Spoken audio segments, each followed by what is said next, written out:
Class BSc part first. Welcome students. आज हम लेते हैं एल्केन्स एंड साइक्लो एल्केन्स। इसमें हम पहले लेंगे एल्केन्स और उसके अंदर उसका इंट्रोडक्शन, उसके बाद नोमेनक्लेचर नामकरण, then classification, isomerism, sources and method of formation. ये हम पहले लेंगे। इसके अंदर ये आएगा कि एल्केन्स किसको कहते हैं, इनका नाम कैसे लिखा जाता है और ये कैसे बनाए जाते हैं। उसके बनाने के कुछ इम्पोर्टेंट मेथड हैं, उनको भी हम यहाँ पे डिस्कस करेंगे। उसमें आएंगे जैसे वुड्स रिएक्शन, कोल्बे रिएक्शन, कोरे हाउस रिएक्शन एट्सेट्रा। ये इसकी कुछ इम्पॉर्टेंट रिएक्शन है, उनको हम यहाँ पर डिस्कस करेंगे।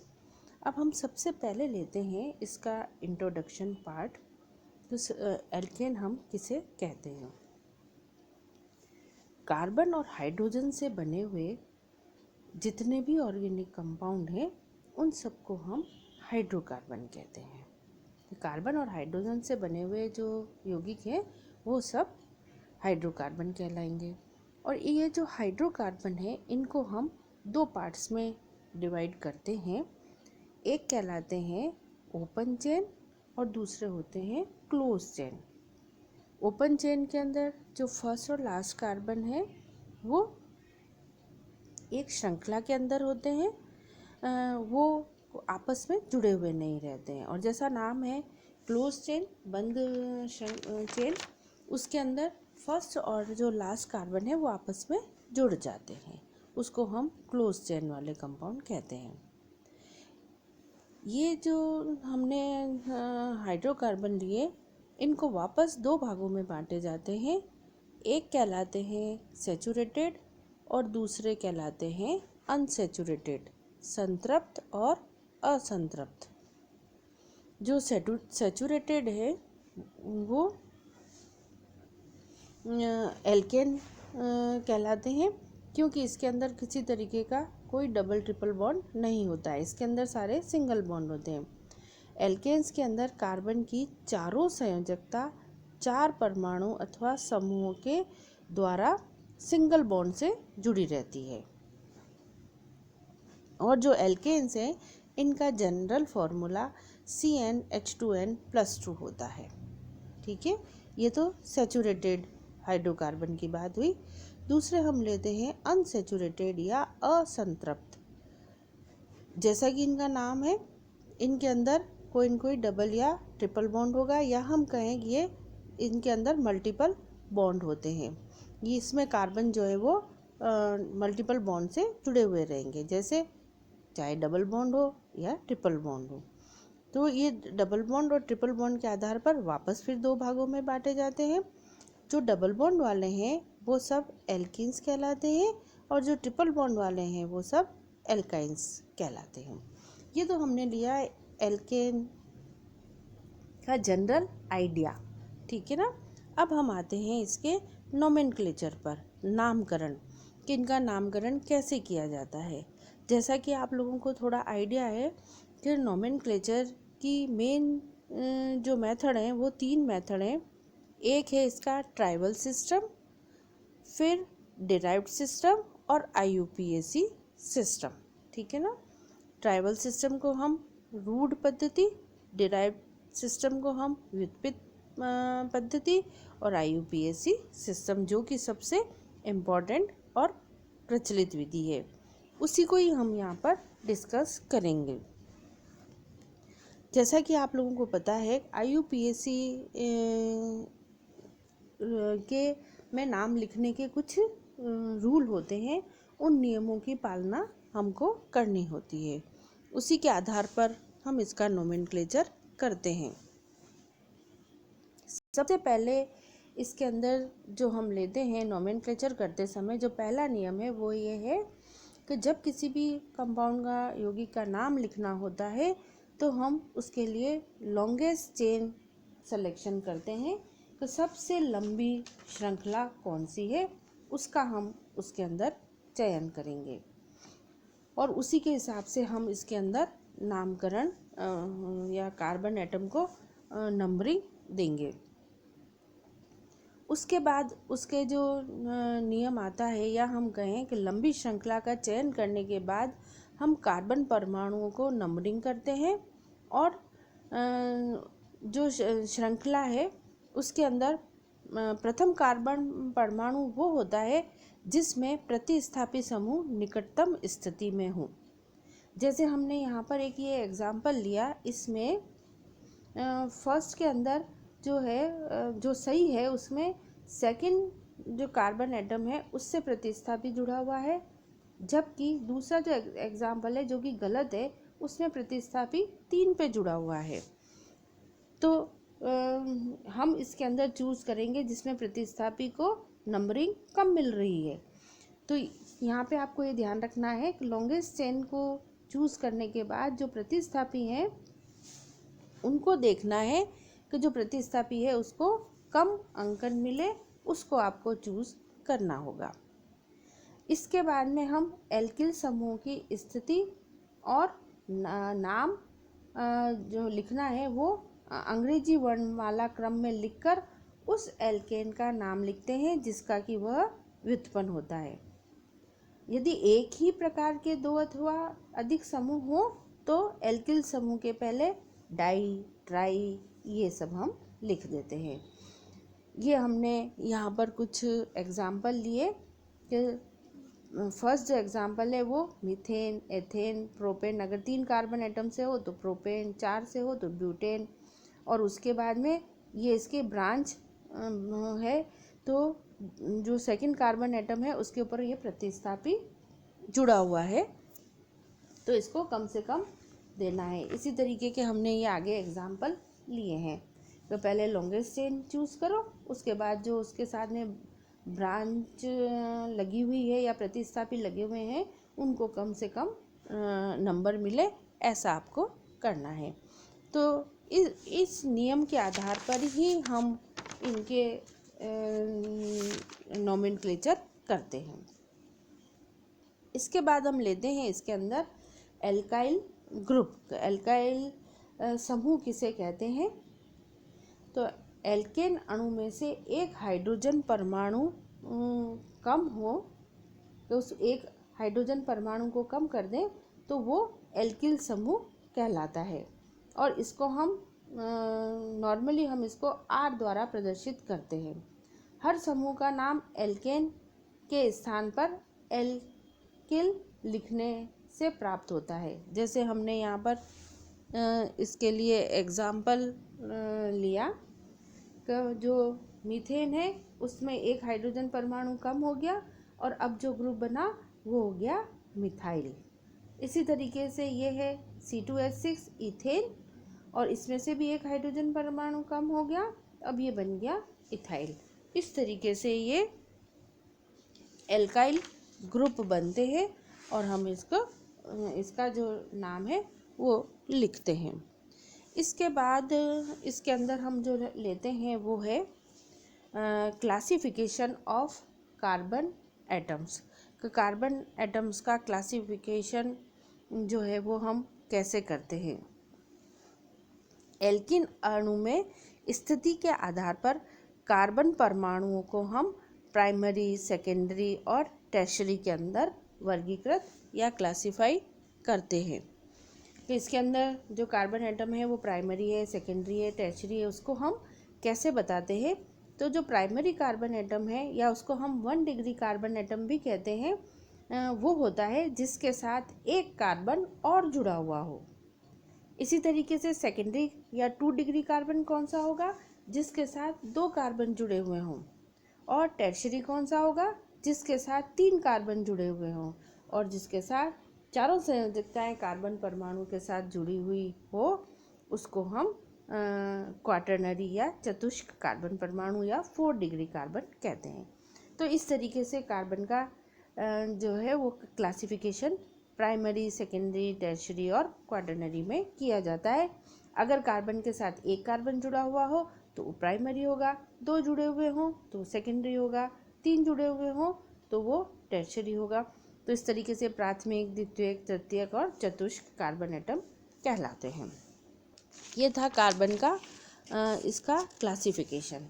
इसके बाद हम आते हैं एल्केन्स के सोर्सेज पे कि इसके स्रोत कौन से हैं, ये कहाँ पे मिलती है।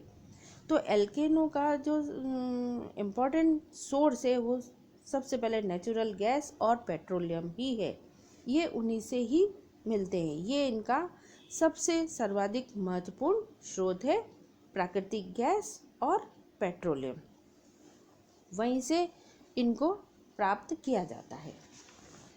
ये तो हमने लिया इनका बहुत जनरल आइडिया। अब हम आते हैं हम इसके बनाने के मेथड पर कि इनको किस तरीके से बनाया जाता है। जो जो इम्पोर्टेंट मेथड है वो यहाँ पर हम डिस्कस करेंगे।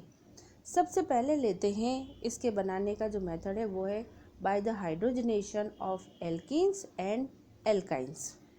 एल्कीनो व एल्काइनों के हाइड्रोजनीकरण द्वारा, जैसा कि इसका नाम है कि एल्कीन और एल्काइन लोगे उसका हाइड्रोजनीकरण कराएंगे। तो हाइड्रोजनीकरण कराने से हाइड्रोजन उसके अंदर ऐड हो जाएंगे तो डबल और ट्रिपल बॉन्ड उसके ब्रेक हो जाते हैं और फिर वो डबल ट्रिपल बॉन्ड ख़त्म हुए और सिंगल बॉन्ड में कन्वर्ट हो जाता है। तो एल्कीन एल्काइन जो है वो एल्केन बना देते हैं। ये इसका फर्स्ट मेथड है। इसके अंदर जो कैटलिस्ट काम में लेते हैं वो निकल, पैलेडियम या फिर प्लेटिनम लेते हैं और उनकी प्रेजेंस में डबल और ट्रिपल बॉन्ड का हाइड्रोजनीकरण होता है और एल्केन बनती है।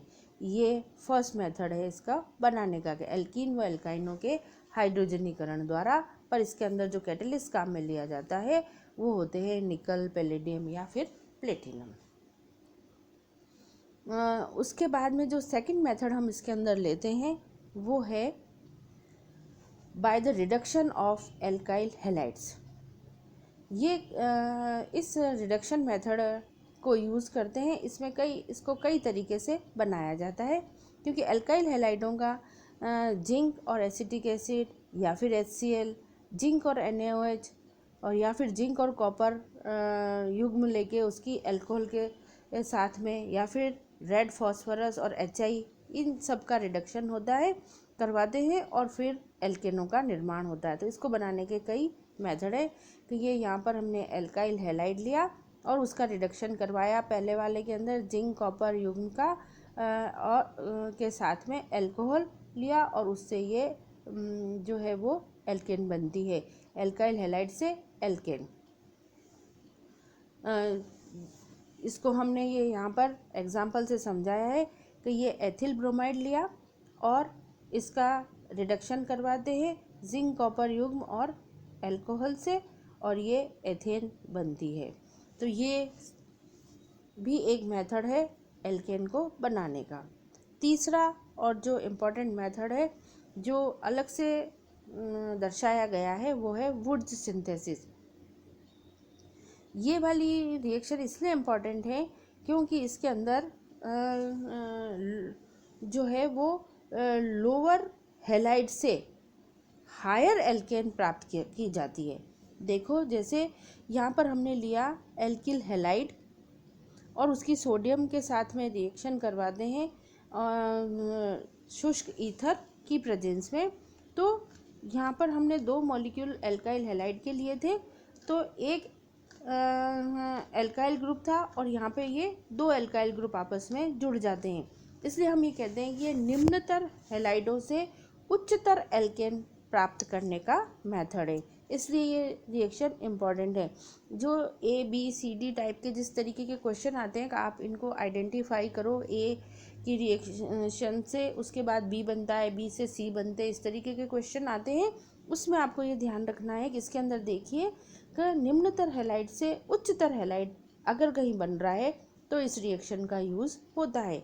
तो ये रिएक्शन इसलिए इम्पॉर्टेंट है। ये वुड्स रिएक्शन जो है इसके लिए जो मैकेनिज़्म दी गई है वो 2 मैकेनिज़्म इसके लिए प्रेस्क्राइब की है। एक है आयनिक मेथड और दूसरी है फ्री रेडिकल मेथड। इन 2 मेथड से इसकी मैकेनिज़्म को बताते हैं। तो इसके अंदर ये वुड्स रिएक्शन में दोनों मैकेनिज़्म से रिएक्शन हो सकती है और इसके अंदर जो है वो निम्नतर से उच्चतर एल्केन बनती है। नेक्स्ट जो आता है वो है फ्रैंकलैंड मेथड। तो जब एल्किल हैलाइडों को किसी उदासीन माध्यम में अथवा बंद नली में जिंक के साथ गर्म किया जाता है तो भी हायर एल्केन बनती है। जैसे यहाँ हमने लिया एथिल आयोडाइड, उसकी हमने ये यहाँ पर रिएक्शन करवाई जिंक के साथ और एक क्लोज ट्यूब के अंदर, तो एथिल से ये देखिए नॉर्मल ब्यूटेन बना। ये भी निम्नतर हैलाइड से उच्चतर एल्केन बनाने का एक मेथड है। इसके अलावा इसके अंदर कई सारे और भी मेथड दिए हुए हैं बनाने के, और उसके अंदर जो एक इम्पॉर्टेंट मेथड और आता है वो है डीकार्बोक्सिलेशन विथ सोडा लाइम। ये एक अलग से दिया हुआ है और ये किसका मेथड है बनाने का, एल्केन का। और कैसे बनाया जाता है ये कार्बोक्सिलिक एसिड से। तो कार्बोक्सिलिक एसिड के सोडियम या फिर पोटेशियम लवणों से एल्केन प्राप्त करने के दो मेथड है। उसके अंदर पहला आता है सोडा लाइम द्वारा विकार्बोक्सिलीकरण, और दूसरा जो मेथड आता है वो है कोल्बे विद्युत अपघटन विधि। तो soda lime decarboxylation with soda lime और कोल्बेज इलेक्ट्रोलिटिक मेथड, ये दोनों कार्बोक्सिलिक एसिड से एल्केन बनाने के मेथड हैं। कि कार्बोक्सिलिक अम्लों के सोडियम अथवा पोटेशियम लवण से एल्केन प्राप्त करने की दो विधियां हैं। पहला है डीकार्बोक्सिलेशन विथ सोडा लाइम द्वारा विकार्बोक्सिलीकरण से, और दूसरा है कोल्बे विद्युत अपघटनी विधि, कोल्बेज इलेक्ट्रोलिटिक मेथड। ये दोनों मेथड कार्बोक्सिलिक एसिड से एल्केन बनाने के मेथड हैं। तो पहला हम लेते हैं डीकार्बोक्सिलेशन विथ सोडा लाइम। जब कार्बोक्सिलिक अम्लों के सोडियम या पोटेशियम लवणों का सोडा लाइम किसको कहते हैं, NaOH और कैल्शियम हाइड्रोक्साइड को, इसके साथ जब शुष्क आसवन किया जाता है तो कार्बन डाइऑक्साइड तो निकलती है और एल्केन बनती है। इसमें कार्बोक्सिलिक अम्ल से एक कार्बन परमाणु कम वाला अर्थात निम्नतर एल्केन प्राप्त होता है। ये डीकार्बोक्सिलेशन है। इसके अंदर कार्बन डाइऑक्साइड निकलती है, और ये रिएक्शन इसलिए इम्पॉर्टेंट है कि इसके अंदर लोअर वाली एल्केन बन रही है। जैसे अपन ने अभी इससे पहले वाले में एग्जाम्पल में लिया था वुड्स सिंथेसिस, उसके अंदर हायर एल्केन बन रही थी, पर इसके अंदर डीकार्बोक्सिलेशन होता है, कार्बन डाइऑक्साइड निकल जाती है, इसलिए कार्बन कम हो जाता है। तो ये लोअर एल्केन बनाने का एक मेथड है। ये यहाँ पर हमने सोडियम प्रोपेनेट लिया और उसकी NaOH के साथ और कैल्शियम ऑक्साइड के साथ रिएक्शन करवाते हैं तो एथेन बनता है। 3 कार्बन परमाणु से स्टार्ट किया था और प्रोडक्ट बना 2 कार्बन परमाणु वाला। इसलिए ये रिएक्शन जहाँ कहीं भी ऐसे क्वेश्चन आए कि हायर से लोअर बनाना है एल्केन, तो वहाँ पर ये रिएक्शन यूज़ आती है। इसलिए इसकी एक इम्पॉर्टेंट इसकी कि इसकी महत्ता है ये कि ये जो है वो हायर से लोअर एल्केन बनाने के काम में आती है। दूसरा यही डीकार्बोक्सिलेशन का जो दूसरा तरीका था वो है कोल्बेज इलेक्ट्रोलिसिस मेथड। इस विधि में निम्नतर अम्लों से उच्चतर एल्केनें प्राप्त होती है। ठीक है, ये जो है ये उसकी उल्टी है। इसके अंदर लोअर से आप जाओगे हायर पे, तो डीकार्बोक्सिलेशन के जो मेथड हैं दोनों, उसमें एक हायर से लोअर जा रहा है और दूसरे में इसके अंदर ये लोअर से हायर जा रहा है कोल्बे के अंदर। इस कोल्बे इलेक्ट्रोलिसिस मेथड के अंदर निम्नतर अम्लों से उच्चतर एल्केनें प्राप्त होती है। जब कार्बोक्सिलिक अम्ल के सोडियम या पोटेशियम सॉल्ट को कंसंट्रेट विलयन का विद्युत अपघटन करवाया जाता है तो उच्चतर एल्केनें प्राप्त होती है। ये हमने यहाँ पर ये कोल्बे इलेक्ट्रोलिसिस मेथड लिया। उसके बाद जो इम्पोर्टेंट मेथड आता है और वो अलग से सिलेबस के अंदर दिखाया भी गया है, और वो है कोरे हाउस एल्केन सिंथेसिस। इस कोरे हाउस एल्केन सिंथेसिस के अंदर कार्ब धात्विक यौगिकों की एल्किल हैलाइड के साथ युग्मन क्रिया करवाई जाती है। ये विधि उच्चतर एल्केन बनाने के लिए उपयोगी है। सबसे पहले प्राइमरी, सेकेंडरी या टर्शियरी एल्काइल हैलाइड से ग्रीनियर अभिकर्मक की भांति कार्ब धात्विक यौगिक बनते हैं। जैसे ये देखो, यहाँ पर एल्किल हैलाइड लिया, लिथियम के साथ रिएक्शन करवाई और CH3Li बना। अब इसकी क्यूप्रस हैलाइड के साथ क्रिया करवाकर फिर एल्किल हैलाइड के साथ क्रिया करवाई जाती है। तो ये मेथड जो है कोरे हाउस एल्केन मेथड, ये मेथड भी एक इम्पॉर्टेंट मेथड है। इसके अंदर युग्मन क्रिया द्वारा एल्केन बनती है और ये भी उच्चतर एल्केन बनाने के लिए इम्पॉर्टेंट है। इसके अंदर भी जो है ये हायर एल्केन इससे प्राप्त होती है। तो ये इसके अलावा भी कुछ और मेथड है इसको बनाने के। उसके अंदर क्लीमेंसन रिडक्शन आता है। यदि हम कार्बिक यौगिकों की यदि जिंक एमलगम और HCl के साथ इसको अपच्छेद करवाए जाए तो भी एल्केन बनती है। इसके अलावा फ्रैंकलिन मेथड है, उसके अंदर भी हम एल्केन को बनाते हैं। वो एथिल आयोडाइड की जिंक के साथ रिएक्शन करवाते हैं और ये भी एक उच्चतर एल्केन बनाने का मेथड है।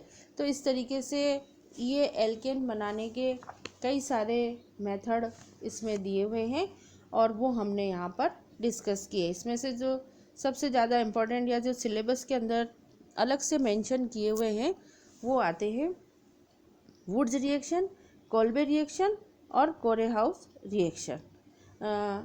ये अलग से मेंशन है इसलिए हमने इसको अलग से लिया।